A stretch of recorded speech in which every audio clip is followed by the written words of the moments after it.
In all of these situations, it's only the artist that's losing. Somebody makes big money. When these rappers get killed, and 8052 shooting just occurred. Approximately 10 shots heard and an unknown person shouting code 3 incident 1920 RV809 sorry for additional. People are alleging this.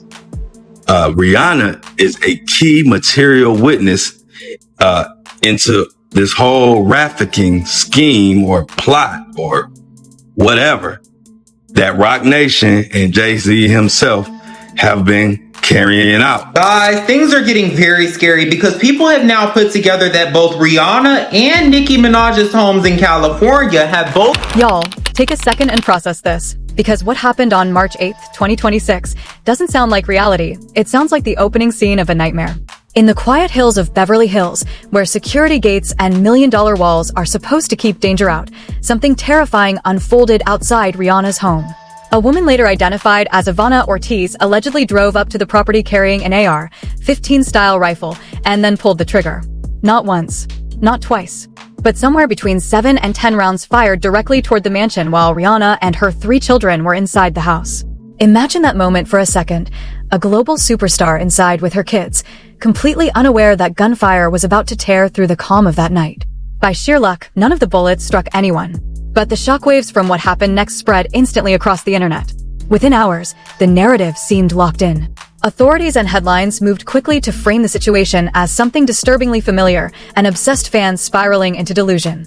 Case closed, or at least that's what the public was told. Then reporters started digging through Ivana Ortiz's social media, and the videos they found were unsettling. In multiple clips, Ivana appeared visibly unstable, ranting wildly about Rihanna, accusing her of dark spiritual powers, even calling the singer a witch and the devil while insisting Rihanna was somehow jealous of her. Listen, Rihanna, when you die, God is taking me to my future. You want to kill me. Shut the up, okay? Shut the up. Yeah, she's a witch. She's a witch. I'm a watchman. She's a witch. Get that stupid girl out of here. Okay? They can't do this. They can't do this. That's why you got Rihanna over there all jealous. Because how am I? Because her faith is the devil. Rihanna's faith is the devil. Okay? I don't like her, and she's always trying to steal from me. And she has not ever put out any music to reach people. She only did her little music thing so that she can do witchcraft. And so that she can steal from people. So everybody, please, don't listen to her. Don't follow her. Don't give that girl any air, space, or time. Because she's stealing from you. But here's the part that keeps people up at night. What if that explanation isn't the whole story? What if the crazy stalker narrative is exactly the version the public is supposed to accept without asking questions? Because once you start digging past the surface, that clean, simple story begins to crack. And suddenly, an old warning from Katt Williams starts circulating again online. For years, Katt has claimed that when major celebrities face sudden tragedy, it's rarely random. According to him, there are always powerful interests somewhere behind the scenes that stand to benefit when chaos erupts. So that leads to a disturbing question people are now asking across the internet. Who would gain anything if something happened to Rihanna? One theory gaining traction pulls an unexpected name into the conversation: Live Nation Entertainment. And here's where things start getting strange. The woman accused of firing those shots, Ivana Ortiz, reportedly already has an active legal dispute involving Live Nation. At first glance, that might sound unrelated. But online investigators quickly noticed another connection. Rihanna has long been tied to Roc Nation, the management and label powerhouse originally launched by Jay-Z. Back in 2008, Jay-Z partnered directly with Live Nation to create Roc Nation as a joint venture. That means Live Nation isn't just a distant collaborator, it's effectively the parent company behind the operation. Roc Nation runs as a subsidiary under that larger corporate structure. Rihanna remains signed there for both management and label services, and most of her touring agreements have been negotiated through Roc Nation leadership. That leadership includes Roc Nation CEO Desiree Perez. And here's another twist. Perez is scheduled to testify as a defense witness for Live Nation in a massive antitrust case that's been unfolding in federal court. The lawsuit, filed by the United States Department of Justice in 2024, argues that Live Nation's dominance over concert promotion and ticket sales, especially through its connection with Ticketmaster, has created an illegal monopoly that drives prices up and crushes competition. When trials like this move forward, both sides present witnesses who can strengthen their argument. Live Nation's defense team listed Desiree Perez for a reason. As Roc Nation CEO, she personally helped negotiate countless touring partnerships between Roc Nation artists, including Rihanna and Live Nation itself. Her testimony could carry serious weight in court. Now circle back to the night of the shooting. The same woman accused of targeting Rihanna is already locked in a legal conflict involving Live Nation, the same corporation connected to Roc Nation, the same Roc Nation whose CEO is preparing to defend Live Nation in federal court. And that CEO is also the executive responsible for negotiating Rihanna's touring deals. Those connections aren't rumors. They appear in documented court filings. So people online keep asking the same uncomfortable question. Why would someone allegedly having a random mental breakdown choose a target connected to the very corporation she's already battling legally? And there's another detail that refuses to sit quietly. Ivana Ortiz didn't arrive in a broken-down car with some rusted weapon from a pawn shop. Reports say she pulled up in a white Tesla and was carrying an AR-15 style rifle. Neither of those things come cheap. Which leads to the question people keep whispering across social media. If she truly acted alone in some unstable spiral, where did the money come from to pull something like this off? And more importantly, who, if anyone, might have helped make it possible? LAPD taking over the street where for fire at singer Rihanna's home Sunday afternoon. You can see the bullet holes on the gates and investigators placing markers on an Airstream trailer parked inside. Police say the came from an AR-15. But the timeline surrounding Ortiz's arrest only made the situation stranger. On March 9th, when Ivana Ortiz was first taken into custody, several major news outlets reported that her bail had been set at a staggering $10.2 million. That number immediately caught attention because it signaled just how serious authorities believed the incident was. Yet less than 24 hours later, the numbers suddenly shifted. When Ortiz appeared in court on March 10th, the official statement released by the Los Angeles County District Attorney listed bail at $1.875 million instead. Multiple media outlets updated their reports with the lower figure, and even CNN referenced the roughly $1.8 million amount days afterward. So what changed? Either the earliest reports were incorrect and later corrected after the official filing, or something happened behind the scenes that dramatically reduced the bail in a single day. And if the first number was accurate, dropping from over $10 million to under $2 million is the kind of shift that immediately raises eyebrows. Because of details like this, the internet has exploded with speculation. Some users on X began floating a darker theory, suggesting Ortiz might not simply be a random attacker, but part of something staged, a psychological operation designed to look chaotic on the surface. Others argue that someone unstable would be the perfect person to use if you wanted an incident to appear like the actions of a lone fanatic. That's where the words of Katt Williams suddenly resurfaced in conversations again. For years, Katt has insisted that events in the entertainment world rarely happen by accident. According to him, the public is often shown the most obvious explanation, so they stop asking questions. People see a mentally unstable individual, the story closes, and the deeper layers remain untouched. Whether those theories hold any truth is still unknown. But one thing is certain, the more details that emerge about the night shots were fired outside Rihanna's home, the more people online are wondering if the story everyone heard first is really the entire story, or just the version that was easiest to believe. Saying that everything that happens in a business that's based off of pretend that seems like a setup is. In business, nothing hearing who's losing money.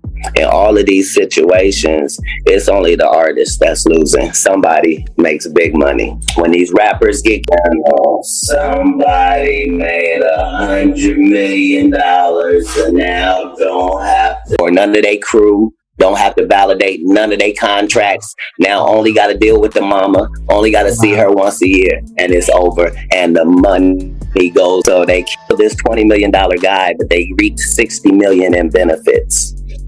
Wow. And they had some people from your city do it. So yes, Ivana Ortiz may have been the person who pulled the trigger. But that still leaves a chilling question hanging in the air. Who pointed her toward that house in the first place? Beverly Hills isn't exactly the kind of place where you casually stumble across a global superstar's home. Addresses like that are guarded, protected, and deliberately hidden from the public. So how did she know exactly where to go? And that's where another theory that's been circulating online starts creeping into the conversation, the resurfacing of the so-called Epstein documents. Over the past few months, social media has been flooded with discussions about newly released material connected to Jeffrey Epstein.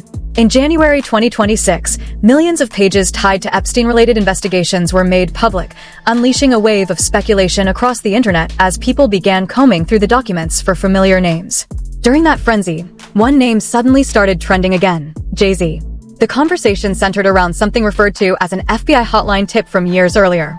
Back in 2019, an anonymous caller reportedly contacted the Federal Bureau of Investigation and mentioned Jay-Z during that tip. The details were vague, but the timing of the resurfacing fueled online theories. Now step back and look at the connections people are drawing. Rihanna remains signed to Roc Nation. Roc Nation itself operates under the larger umbrella of Live Nation Entertainment. And Live Nation just happens to be the same corporation Ivana Ortiz filed a legal dispute against last year. It's also the same company whose partnerships helped build Rihanna's touring empire. At the center of those deals is Roc Nation CEO Desiree Perez, the same executive who negotiates many of Rihanna's touring arrangements and is now listed as a defense witness in the government's massive antitrust case against Live Nation. That lawsuit, brought by the United States Department of Justice, is trying to break apart what prosecutors claim is an illegal monopoly over concerts and ticket sales. For a corporation already under that level of scrutiny, the last thing they would want is their most recognizable superstar getting dragged into explosive rumors and online investigations. Which is why some people online are asking an uncomfortable question. If you're facing a federal antitrust trial and suddenly your biggest artist becomes surrounded by controversy, do you let the spotlight keep growing? Or do you create a distraction powerful enough to make everyone stop digging? To be clear, these ideas remain speculation. But the internet has been buzzing with claims that the shooter may have been sent toward Rihanna because, in some people's eyes, she had become a liability. After all, Rihanna's rise to global fame began when Jay-Z flew her from Barbados to New York as a teenager. She was just 16 when she first entered that world, eventually signing a contract that tied her future closely to Roc Nation's orbit. And now, years later, with lawsuits, corporate battles, and resurfacing documents swirling around the same network of powerful figures, some observers believe the story surrounding that night in Beverly Hills might be far more complicated than a single unstable woman pulling a trigger. And songs here, we sang artists. And there was this little pause, and I was nervous. But then he said, and we're interested. And there was this sudden feel of door. Oh, then he said, he did it homework. I did a lot of homework on you in this place. He said, there are 2 ways to leave here, either through the door with the deal signed 29th floor. So when Rihanna was 16 years old, she flew across country, had a meeting with Jay-Z, where he told her there's only 2 ways out of here, and that's through that door with the deal signed, or through the window, and we're on the 29th floor. And she was 16 years old. I don't really see the humor in I know I promised you I'm gonna give you my first Grammy, but we might have to fight for this one. She said, thank everybody for her first Grammy. Anyway, I'd like to thank Jay-Z for being a part of this record with me. She'd like to thank Jigga Man for being the greatest in the world. Definitely a strong sense of ego here, which could be in fact rooted by other things, which is probably why Jaguar Wright said, when are we gonna come to the fact that Rihanna was the T word? Traffic. So we're left staring at the same haunting mystery. How does a speech pathologist from Florida suddenly appear outside one of the most protected homes in Beverly Hills after driving across the country in a Tesla, carrying a weapon that costs thousands of dollars? That kind of trip isn't random. That kind of preparation doesn't just materialize overnight. And then there's the strangest part of all. The shots reportedly hit the gate. Not the windows. Not the doors. Just the gate.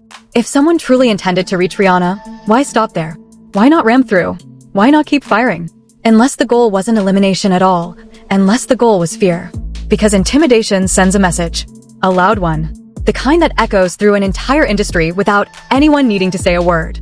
The real question isn't just who fired the rifle. The real question is who benefits if Rihanna suddenly decides to stay quiet, stay low, and stop asking questions. Right now, nobody has those answers. Maybe this really was a lone, unstable person spiraling out of control. Or maybe the story we were handed is only the surface layer of something much bigger hiding underneath. So, I want to hear from you. Do you believe Ivana Ortiz acted alone, or do you think someone else pulled the strings behind the curtain? Drop your theory below, because this story is far from over. And if new details emerge, you already know we'll be here breaking it all down.